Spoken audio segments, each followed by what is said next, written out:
Awesome, guys. Well, thank you guys for coming. Yeah, so my name's Adam. I work for White Duck, and here we have Chris with us. And I'll kind of really explain what the purpose of this is in this talk. So Chris has had a really awesome experience over the past few years of just how to get into the glamping industry and what that really looks like. And so what we'll kind of do in this talk and accomplish is him just give a little bit of his story and his background, like how he got into it and things that he noticed. And then what we'll talk about is a little bit more of the practical side of things, because I know a lot of you are either in the industry right now or you're thinking about getting into it. And I know there's some questions you might have of like, okay, now I have a tent, now what? Do I need to, look for a deck next? Do I need to look for a bathroom? Do I need to look for, queen size bed? Like what's kind of the next practical steps? So that's kind of one thing that he'll touch on. And then after that, he'll just kind of talk about the different styles of settings that you can have, like if you do have a White Duck tent, of what that really looks like for you guys and how much money you can actually generate and the revenue that you can get from this. So to start off, I'll just let Chris introduce himself, and so just tell us a little bit about you and your story and how you got here. Well, hello, I'm Chris Jube, the glamping guy. And in fact, my son Micah is sitting right over there, and if you haven't gotten my business card, I think Micah's got a handful of them in his pocket, and I would like to connect with you because I started glamping. How many were here this morning for my talk over at the main booth? Oh, a lot of you. Good. The real short end of it is that I started glamping in 2019, just as a family remodel of our master bedroom. Set the tent up in our backyard, rented it out on Airbnb, and have been glamping ever since. In fact, I left my teaching job, I sold my curriculum business, and I'm doing glamping full time right now.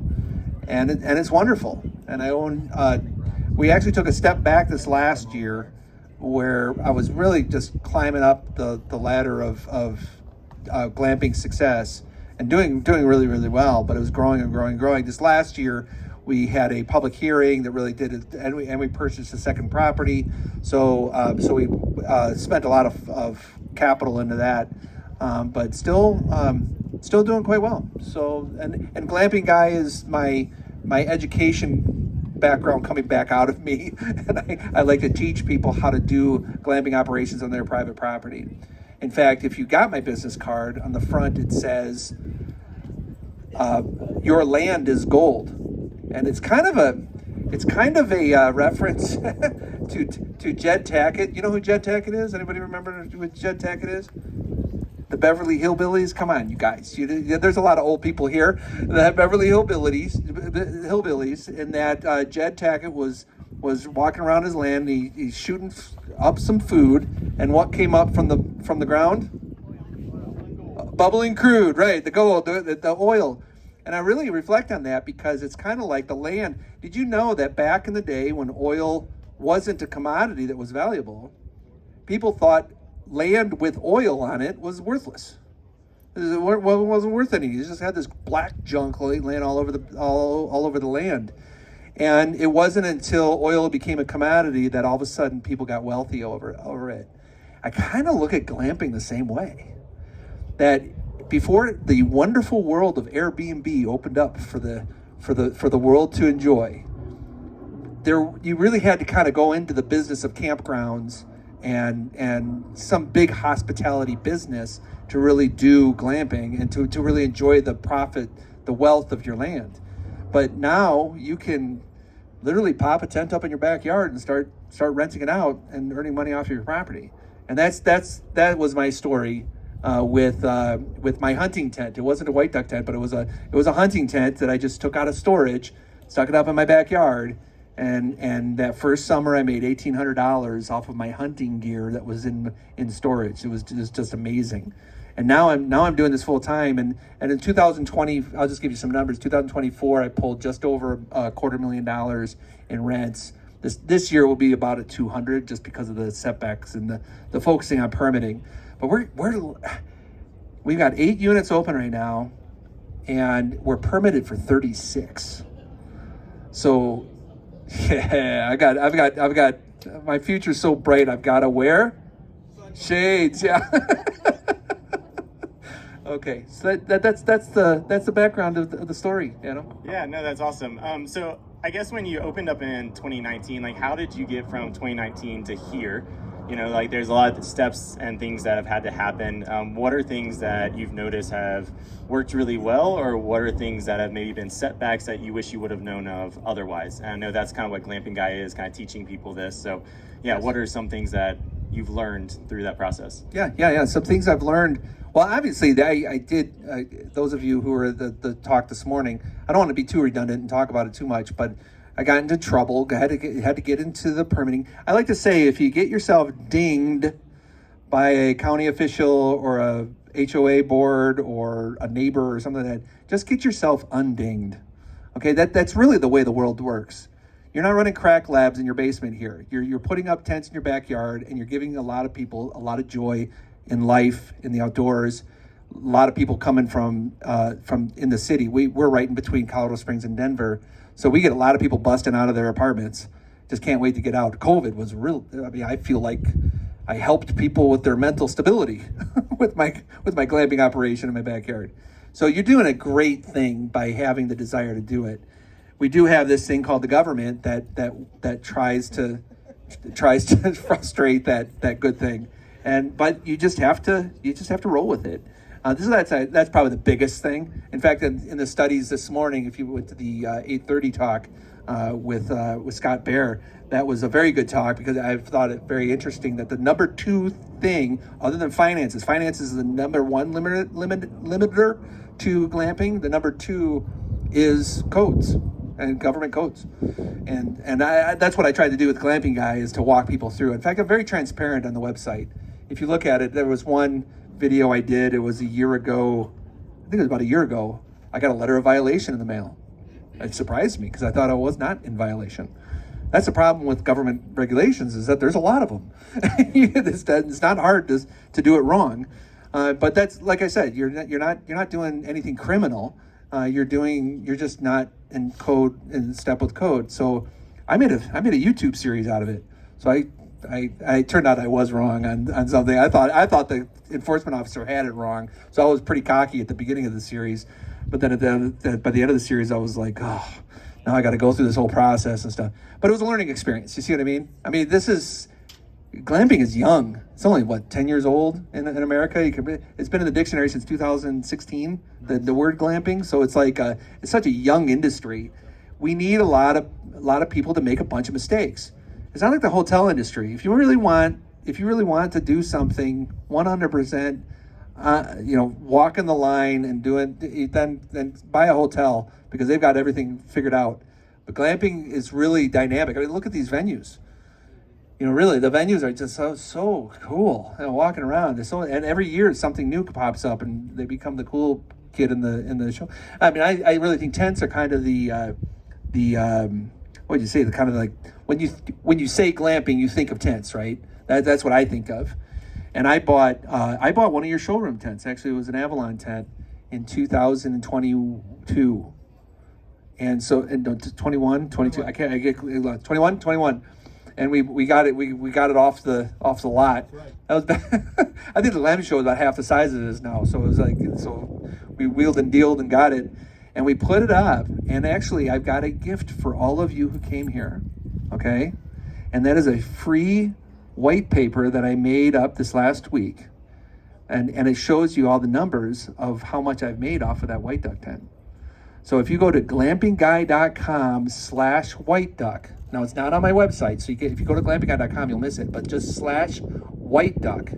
It'll bring you to a form that you can download this white paper. And what I mean by white paper is just kind of goes through the numbers and stuff. I'll just whip out a couple numbers. You want to hear some numbers? Let's keep that for the end. Oh, okay. That gotta be our go-to. So yeah, I mean, you mentioned like permits, and that was kind of something that you ran into. When you're going through this process, like a lot of you might be at right now, of like, where do I start? You start with, do you buy a tent? Do you buy one of these permanent structures? Like, after I buy that, now what? Do I build a deck? Do I get a permit?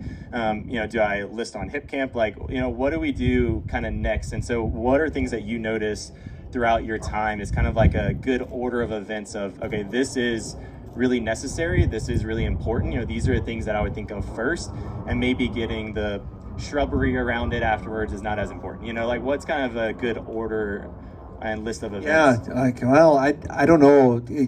Making it up as you go along is really you got to be that kind of business person, honestly. You have to be okay with not having a list. But I'll tell you my experience. So that first tent that came out of storage, and I set it up, I built a platform for it, and that's what made it really cool. It wasn't on the ground. In fact, I was talking to someone from Florida who said the same thing, that really putting the tent on the ground made it too much like camping. So put it on a platform of some sort. Even if it's like a raised bed. I have a video online about how I built some raised beds to pretty much avoid a permit because a deck would have been too big. So that's another story. But that you kind of figure that out, and then you think of the guest experience. How are they gonna access what kind of driveway or where they're gonna come in? Everyone is gonna be a little bit different. As far as starting out, I think if you're ready to jump in, I would say get a tent and do it. These are expensive, $63,000. The price difference between this and that is pretty big. So then just start renting it out. And I every jurisdiction is different, so your jurisdiction might allow that. I don't know. You're going to have to figure that one out. But putting up a tent and start renting them out will give you the know-how. You might hate glamping. I don't know. You might hate people. Who knows? We love people. We ended up falling in love with hospitality, but that's something. And also the business side of it, and actually renting things out, takes some. It's kind of complicated. You got to open up an Airbnb account and start figuring it out. There's plenty of tutorials online. That's something that just kind of comes with it. That list will start making itself. But it's a fun business to be in because your customers kind of show you the way. You kind of follow what your customers. The customers will come and they'll let you know when something's not right, and then you just adapt and press on. Gotcha. Yeah. So now that you kind of mentioned the one tent that you have from us, like tell us about your setup now. I know you mentioned the revenue that you are generating kind of annually. What does that look like from just our tent setup, and how long have you had it up? Also, how often do you feel like you're getting bookings? Is this something where it's 7 days a week? Is it all 8 sites are booked out, or kind of what does your setup look like? Yeah, I find actually the hard side of structure, if you can't afford these do book out better. They book out more solid. So we have container homes and we have tents, and 2 of our tents are the bell tents. I think your bell tents are the best. That's not flattery. I do really think appreciate that. and so so I have 2 bell tents down by the creek, and those are my off-grid tents. So on-grid is definitely something that makes more money and books out better, but the off-grid tents, they're really cute. They're cozy. They're right next to our creek, so you can hear the creek right outside your tent. That's how close they are. They're in the floodplain, and they book out. But they like I said, they don't book out as much as the hard sided structure. But that actually goes with the data, doesn't it? That we heard about this morning. The data said that tents don't do as well as cabins do. Cabins, I think, were the number one thing, and that just means that reflects more of the customer base. They don't want to go into a tent, and so that they like the flushing toilet and the walls that separate themselves from the nature. So that's kind of how we're. And I'm running about pretty vacant this week. Honestly, it's starting to slow down. The summer's 100%. Maybe 80%. There's some gaps in there, but most of the time our 8 units this last summer were filled, tents and hard sided structures combined, making between $100 to $200 a night per unit. I don't like to dip. Sometimes I do dip down below $100, but then I feel like I get guests that I don't really want. They're looking for a head on the bed. They're just passing through, and then they don't know the great luxury that they're sleeping in compared to campers. Campers who go glamping are much more just happier people when they're intending to go glamping. Yeah, that's awesome. So kind of another thing that we really want to do, at least for the last 10 minutes, is just open it up to you guys. So we just got a couple minutes, and then we'll open up the floor for questions for Chris. You know, it could be about just in general glamping or your specific site. I'll kind of talk a little bit about White Duck, but with the kind of numbers that you said you have on the white page, like, can you at least tell people, you know, because you have one tent that do you have the numbers for, or is it 2 tents? Just one. Okay. That was actually the nice one. It was called Braveheart because it was 2 separate colors. You guys, I think I should I've told this to Mose too. I think you should do it this way. But half the tent was one color tent, and the other half was the standard white color tent. It looked cool. I thought it looked cool. We thought it looked cool. Our guests thought it looked cool. So we call it Braveheart. You know, the blue face and the you know, we call it Braveheart, and it just looked, it's a neat style. And that was our first White Duck tent. And we do you want me to reveal the number now? Yeah, go for it. Okay. So we spent about $1,000 on that tent. We made $32,000 on that tent. It's quite the turnaround. Yeah, and what like time frame has that 32,000? It was about 2 years, almost exactly. 2 years. Yeah. Gotcha. Yeah, so that's kind of one thing about just our products in general. You know, we'll be here obviously after the show for y'all to talk to us about it.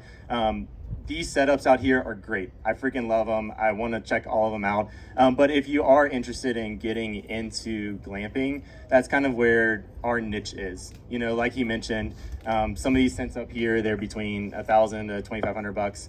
You know, so it's not a lot that you really have to invest into it. If you think charge, to Chris's point, like 100, 150 a night, right? $2,000 is 20 bookings. You know, and a lot of your fall foliage month alone, you could probably book that 20 times just that month alone. So, and I got to add to that too, that there is so much business that comes out of just the rents. That does not include the cleaning fees that sometimes we make, or we have a whole business of cleaning people. It doesn't include the amenities, like the propane and the romantic surprises and bottles of wine and things like that we sell. There's so much more to the business than just the rental. And in fact, I'm considering just having a flat. That's a whole different story, but having just a flat price, because there's so many other revenue streams in a glamping business than just the rents. Yeah, for sure. So, you know, that's kind of where we are in the market. And honestly, guys, like I work with so many glamping businesses. Some people just start here and build enough revenue to be able to buy a $63,000 tiny home, right? And so it is an avenue that you could use this as that revenue stream. And then similar to what Chris is doing, once you've kind of transitioned into that, you could buy some permanent structures and then also have a couple of tents, you know, just since it's a easy kind of entry into it. In fact, that's my permit that I just got this last summer, which these guys know a lot about from this morning's talk. It's going to be 7 hard-sided structures and 5 tents. That's going to be my 12 units on my property. And then on his property, on Micah's property, it's going to be 24 units are all going to be hard-sided structures. So, and that's just the way we got our permit. We got our permit to justify that. The reason I have 5 instead of 12 hard-sided structures and 5 tents, the tents are because of the floodplains restrict hard-sided structures. So I wasn't able to do that. But the like I said, the cabins do better. But for the tents, I mean, there'll be canvas tents down there. Yeah, that's awesome. Does anybody have questions for Chris to kick it off? Yes. In terms of restocking, cleaning, replenishing your tents and everything, is that you, or is that an outside outfit that you hire? I mean, you know, you're on your property in this case. Yeah, he's asking about cleaning and how we manage the cleaning and stuff. We hire cleaners, so I have my children also as we hire them. And then we have I think 3 people outside of our family who come on regularly. We had a Ukrainian lady. She was a refugee, not a refugee. She had a permit to be here, but she cleaned. She was our best cleaner, but she had to go back to Ukraine not too long ago. So now we hire someone else. 8 units is not that hard to do. We do it ourselves sometimes. We jump into it. Yeah, but I'm referring more if you're off-site, like if I'm in a different state. Oh, different state would be a whole different. Yeah, you'd have to. I would probably advise, if you're in a different state and you're doing long-term or long-distance real estate management, probably hire a firm and get a local cleaning place. Yes. Have people put deposits down? Do you have problems with people damaging and or stealing? Of question is that do I have problem with people stealing and damaging? Every once in a while, we get kind of a bad apple that comes through. We don't make it a big deal. We just call it a kind of a cost of doing business because I understand the concern though. The fear that something's going to get broken. We never make a big deal out of little stuff. Broken wine glass, whoopee. I find that sometimes our tenants are very apologetic. They come forward. Oh, I broke the wine glass. Here's $5 or something like that. That's the kind of remember I said I don't like to go below $100 a night because then I'm dipping into what a cheap hotel is. That's not the kind of guest I want. So the kind of guest I want is someone who expects it. They're okay with paying for what they're buying into. I'm not worried about a wine glass. I'm more concerned that they actually steal something or something. Have you had any issues with that, or do you not have people? I have never had a problem with theft. I've had people walk off with a towel or a blanket or something by accident, but then, like I said, they're kind of forgiving about it, and so I've never had no one's walked off with a tent or a grill or something expensive. Or like a battery pack. I was kind of afraid about that. I used to do these battery packs down by the creek and stuff. I was always afraid. Never had a theft. Yes. Making me think along the same lines of outside of the obvious consumables, what are things you do keep on site for replacements, backups? Okay, so some of the things we keep on site, like the obvious stuff. yeah, like we tend to keep some extra dishes and flatware, sleeping bags. We have some things that, because it's typically built for our glamping operation is built for couples, like a lot of couples come, but sometimes they bring kids, and so we have 8 units, but we have I think only 6 inflatable mattresses. We don't have, what would that be? 16 inflatable mattresses if everyone brought 2 kids at the same time. But if we're short something, we just apologize. Hey, we're just short, but we're really not, or we're really short of stuff. So we have propane tanks. We run propane to the tents.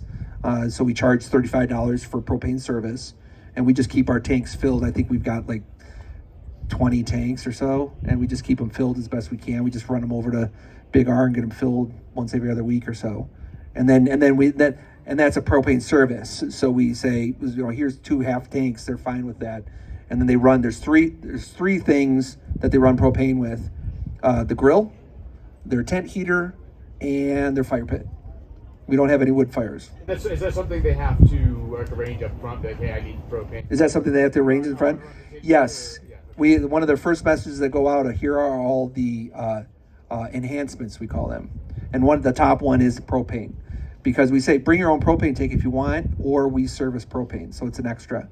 It's not included in the rent. We used to give it away for free, and we just found people, just keep their fire pit on all night, stuff like that. When the mental thought is that it's free, and at the propane service, they paid for it. They feel like they need to conserve it. That's kind of nicer. Yes, sir. So for starting out, how much communication would you recommend with like the health department and the county? Would you lean more towards like ask for forgiveness rather than permission, or would you go to a lot of work to seek out? Oh, I get you. So the question is, do you lean more towards forgiveness or permission? And that's a tough one. It's a tough one to do because personally, I believe that there's just the regulations can be overwhelming, and it actually squashes a lot of business. But the big dogs kind of know that. They know that the more. Who knows? Maybe I'll be such a big behemoth of a glamping operation that I'll want to squish the little guy. But that's really what's happening. The outdoor hospitality, glamping has kind of undermined the outdoor hospitality market. And it's like we're putting up tents in private property. There is kind of a revolution going on in land development code. If you've noticed, Colorado is one of them. We just passed a law in May that forces municipalities to allow ADUs, accessory dwelling units, and that's a big deal. I'm friends with these land use lawyers. They get really into this discussion. But California, Idaho, the western states are kind of doing it because we're in a housing crisis. It's really hard to afford a house. So I leverage that I know in the whole land use law world there's more flexibility just kind of seeping in, but we're still kind of under a behemoth of laws that regulate. I'll say regulations, because they're not even laws. There's just sometimes you get a planner or an enforcement officer with just an attitude, and they're just going to make you hard, or a neighbor. I should say a neighbor even more. A neighbor wants to use the government to shut you down, and that's the story I shared with you this morning. So it's a tough one because, here I'll give you an example, because the question's a very good one. How much do you ask for forgiveness, or do you intentionally go out and ask for permission? One of my students from Ohio, he's here, and Tom is his name. If you see him, tell him I'm looking for him. But he gave me the example of what he was. He talked to the planning. It was a building department. Got the permission, or the verbal permission, saying this is how you're going to set up your glamping operation. I can't remember the detail of it, but he said he got permission for it, and then he was talking to me saying, okay, this is my plans. As I was consulting him, and he said, do you think I should call up the building department and run it by him first? And I think I stopped him in his tracks, because I said, why would you do that? He gave you permission. You have the path. Why are you calling for validation even more so? Because really it's kind of inherent in their DNA to tell you no. Yeah. To say, oh, you got to look at this. It's almost like so there's that you gotta just do business. Do business and make this glamping operation work. And it does take that kind of bullheadedness, that kind of, Elon Musk's biography that came out like a year ago, really good read, because there's a reason why he's revolutionizing the electric car industry and shooting rockets to Mars, okay? Because he really goes against the grain and makes sure things get done. So that's the kind of spirit that I think I see in the successful glamping. And I've been accused of, I haven't been accused of this, but I feel like this, that I'm telling people to go illegal and go that illegal route. I'm really not telling you to do that, but I'm telling you to stay in code as much as humanly possible, and if you get dinged, get undinged, and make it happen. That's awesome. So I think we have time for one or two more, and then we'll hang around, and he'll be here and I'll be here, obviously. And so, yeah. And the talk with Hip Camp is the same time tomorrow, just letting you guys know. And can I say one more thing about that? Because I really want to help people. And that's really what Glamping Guy is trying to do. And I understand how kind of there's so many rules and regulations and things like that. It's difficult to do business in any kind of industry. But we have an opportunity here to kind of set the dominant designs and really set up these tents and pave the way for others. There will be processes in place. Planning departments 5 years ago didn't know what glamping was. Now they're on to us. Okay, but we're almost educating them more than them educating us. And I could tell you stories, honestly, because I lawyer up, honestly. I've hired several lawyers to help me develop my properties. And there's been times when planners, fresh out of college, telling me I can't do something, and I have my lawyer saying, "Oh, yes, he can." I could tell you some really juicy stories. That's some of my videos talk about those kinds of things. So anyway, I'm always afraid I'm going to get into trouble when I start talking like this. But I just wanted yes. to know, opening a glam ground on your private property. I know you're lawyered up. What kind of legal considerations do you have to face in that situation by someone that has a parcel of land that they're not living on? That's not their private residence. Okay, the opening up a glamping operation on something not your primary residence? Are there additional legal considerations that you have to take because it is your private residence? Are there additional? No, I probably have more leeway than if I was not living on the property. Yes. So I would say if you're looking for how to set something up, I would say one of the most important things to figure out is what jurisdiction you're in. That's something I ask everyone who wants to. What jurisdiction? A lot of people don't know. I'm talking to one guy. He's my insurance guy. So this is the story. He and his brother have this property that they own. They don't know what to do with. It's up in the mountains up by Waldo Canyon up there in Colorado Springs. It's beautiful property and everything. And I asked him what jurisdiction it is. Is it in Manitou or is it in the county? And he didn't know. And that was like one of the first questions to ask. Okay, well, who's the boss? Who's your jurisdiction? And then the next thing I asked him was, well, once he found out it was in the county, well, what zoning district are you in?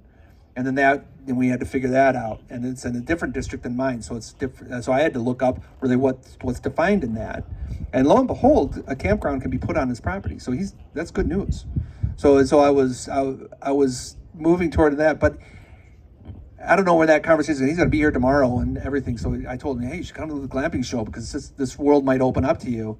And we're talking about, when I consult with people, we kind of dig deeper, but there's really never a no answer because you can always apply for a variance of some sort. I mean, it seems like there's really no, I have not yet come across anybody that has gotten quote unquote shut down, meaning like the tanks come in and tear down your tents. That's never happened, and that I know of.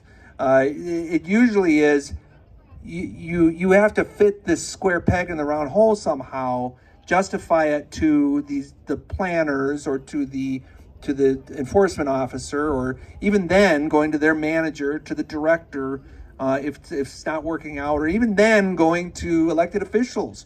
Eventually, somebody got voted in that is over all of these regulations, and you have to then figure that out. You might have to appeal to your board of county commissioner or your mayor or your HOA board or something. I've had clients that actually present in front of an HOA board to do what they want to do, and then the element of persuasion comes in, and you have to be the persuaded one to persuade others, and push your dream. And sometimes your dream has to adapt to make it fit, but I think that answers your question. Okay. Yes? Thank you. Insurance. What kind of company or what kind of insurance do you feel is best with your experience? The question is about insurance and what's best. For a lot, for several years, I rode off of whatever the OTAs offered, the online travel agents. So Airbnb has a $2 million thing. I think HipCamp also has $2 million coverage. There was I had a guest that had a dog, and the dog ripped through the tent, and Airbnb would not cover it. And that got me thinking, this is fishy. And because it wasn't like a claim of insurance, like, hey, something got messed up when doing business, I expect a payment because that's why I have insurance. That ended up not happening. It became a mitigation issue between what they said and what I said, and that became that was like, that's the beef that people have with those OTA insurance policies, is that it may seem like a lot of money, but really it becomes a mitigation issue and not a this is your claim and you're going to get paid. So I got a secondary insurance policy, and that's actually, I just shared, my insurance guy is going to be here because he's thinking of getting in glamping, and that was through my farmer's insurance agent that I had my home insurance policy with. He got me in touch with another insurance company that actually did the underwriting for that insurance. It was like $2,300 for the year. I think that's what the price was, which I've heard is not that bad. I've heard people say $10,000, $15,000. That I just was lucky enough not to do that my first run. Cool. Well, I appreciate it, Chris. He's gonna stick around. His son Micah also is in it as well, so you guys can come in and talk to them and pick their brains. And two things. Remember, that download is available. glampingguy.com/whiteduck. Did anybody pull it up already? Okay, it's a great. I've spent a lot of time on it, pulling up those numbers. And then also, I'm teaching a class in 2 weeks on the 21st of October called Easy Entry into a Glamping Business. And that's available at my website, glampingguy.com/easy. I think that one is on the website, so you can actually see it. But that's my course, and I hope you all take it. Absolutely. It's free. Appreciate it, guys. Thank you.